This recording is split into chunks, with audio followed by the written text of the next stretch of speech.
gimana menyelaraskan antara lisan dengan hati kita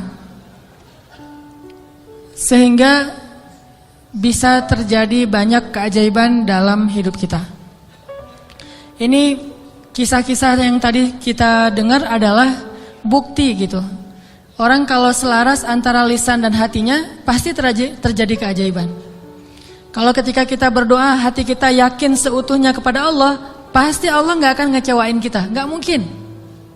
Allah itu gak mungkin mengecewakan kita.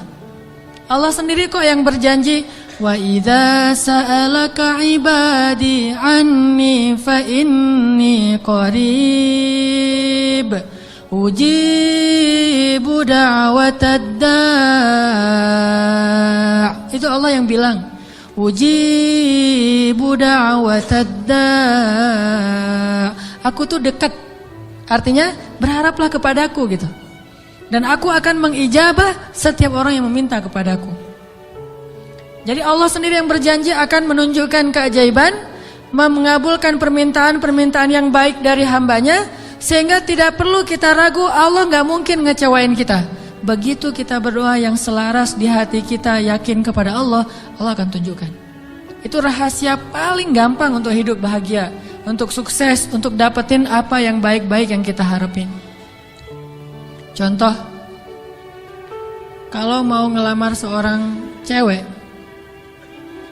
sebelum kita datang ke calon mertua, lobi dulu ke langit pemilik hati mertua. Jadi bukan dandan nomor 1, itu mah yang kesekian. Bukan misalnya bawa CV yang bagus, isi CV-nya teh. Kalau perlu tanggal lahirnya diedit biar gak terlalu ketuaan gitu ya. Cuma diedit 1 angka doang, angka terakhir yaitu tahun. Kemudian pekerjaan, wira swasta. Kan sekarang wira swasta mah keren ya, pengusaha gitu ya. Walaupun wira swastanya masih baru merintis lah. Saya mah gak mau terlalu makin jelek nanti.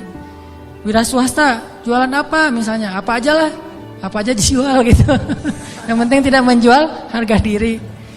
Wah, semuanya diedit. Itu bukan yang paling penting. Yang paling penting adalah gimana ngelobi lah langit, pakai jalur langit. Minta kepada Allah yang menggenggam hati. Begitu di depan pintu pagar, la haula wala quwata illa billah. La haula sampai 100 kali. Kenapa 100 kali? Sampai yakin banget ini Allah yang menentukan hati seseorang hamba. Bisa dibolak-balik. Bisa jadi awalnya si calon mertua ini udah punya calon sendiri buat anak yang perempuannya. Mungkin lebih tajir, mungkin lebih keren, mungkin lebih berewokan, lebih nyunah gitu ya. Kita mah seadanya, udah pakai wak doyok juga belum tumbuh-tumbuh. Ya gimana, udah begitu takdirnya kan, terimalah kenyataan. Akhirnya orang tua, calon mertua tadi yang udah punya rasa srek kepada yang lain, tiba-tiba berubah pas ngelihat kita. Wah, ini nih calon menantu saya nih.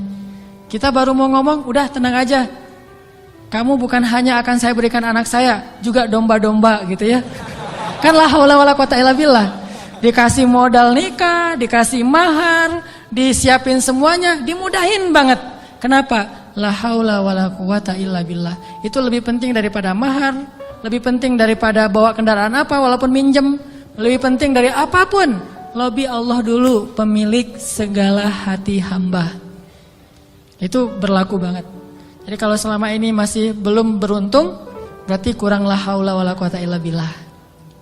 Tips supaya mengakhiri masa jomblo, yakin sama Allah, banyak-banyak la haula wala quwata illa, dan berani datang kepada calon.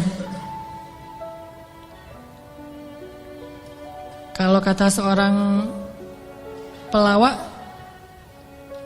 kalau kita jelek, jangan takut untuk mencintai seorang perempuan, karena yang takut itu harusnya yang dicintai, kan gitu ya.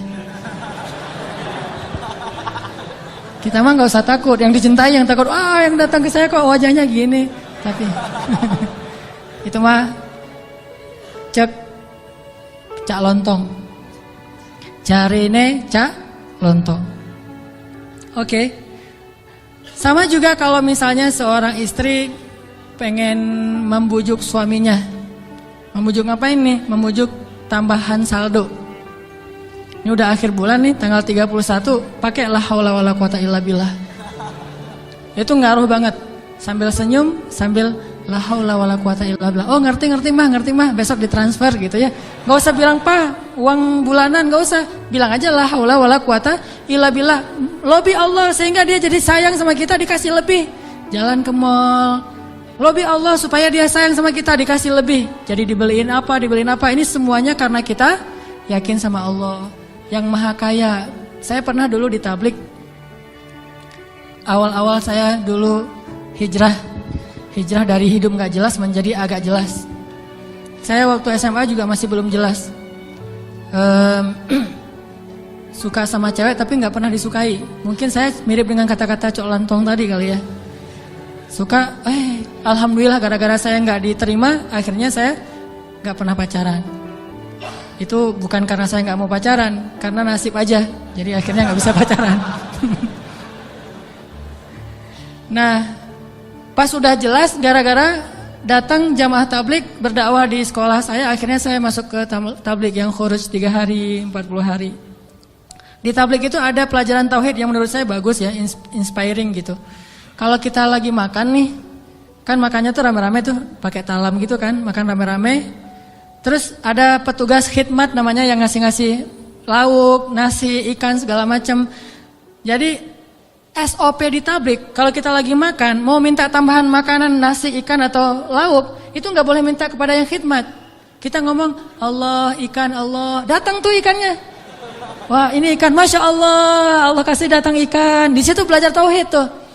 Ternyata kuahnya kurang, Allah, kuah, Masya Allah, kuah, Masya Allah. Datang tuh kuah tuh. Soalnya orangnya dengerin gitu ya. Tapi walaupun ini agak-agak menurut sebagian orang aneh, justru di situ kita belajar yakin sama Allah. Makanya saya sering cerita, awal-awal saya dapat hidayah ke tabligh itu, lagi mau main bola, keluar dari sholat asar di masjid, bukan keluar sholat asar, lagi main bola depan masjid. Masjid di Aceh itu kan luas-luas, halamannya bisa main bola. Ada orang main bola, ada sapi yang lagi ngerumput, karena saking luasnya halaman masjid. Udah gitu, lagi main bola dipanggil sama seorang jamaah tabligh dari Pakistan. Dia nyebutnya Maulana gitu. Orang tabligh kan kalau udah level ilmu tertentu disebut Maulana. Maulana ini manggil saya, come here gitu. Saya datang. Saya waktu itu masih anak muda gak jelas gitu. Duduk di sebelah dia tanya. Dia tunjuk-tunjuk ke langit gitu. Gak bisa bahasa Indonesia. Saya bilang, kenapa? Oh, langit. Saya bilang, langit Allah cipta, kata dia. Terus tunjuk ke pohon. Saya bilang, pohon Allah cipta. Dia tahu bahasa Indonesia cuma satu kalimat, Allah cipta. Pohon Allah cipta. Saya tunjuk anak-anak, dia nunjuk anak-anak. Oh, orang Allah cipta. Itu aja selama setengah jam. Begitu setelah setengah jam Allah cipta, tiba-tiba saya ngerasa kayak ada yang masuk ke dalam hati saya tuh sejuk banget. Saya langsung pergi wudhu, saya sholat kayak orang dihipnotis gitu. Sholat asar sendiri, udah selesai sholat asar sendiri, dia temukan dengan tabligh yang ada di situ, orang lokal, masuklah saya ke tabligh, khuruj 3 hari. Pulang ke rumah, saya dianggap orang aneh oleh orang tua saya. Wah, kamu gak boleh ke masjid lagi, kenapa? Kamu sekarang aneh. Aneh apa? Udah rajin ke masjid. Rajin ke masjid aneh dulu teh. Orang tua kan takut ke jaring aliran apa mungkin yang mau jadi pengantin, bom bunuh diri atau apalah, takut. Terus saya mulai pakai jubah waktu itu, jubah putih, sorban putih. Begitu saya lewat depan tetangga ada anak kecil lagi main, dia bilang, "Mak, malaikat lewat gitu." Waduh, saya malaikat gitu. Luar biasa. Ini artinya belajar yakin. Kalau di beberapa dakwah itu benar-benar bab la ilaha illallah ini benar-benar kurikulum paling penting, dan ini yang harus kita pelajari. Kalau kita ngandelin Allah banget dalam segala urusan, la yudayya'anallah, itu intinya. Allah nggak akan ngecewain kita.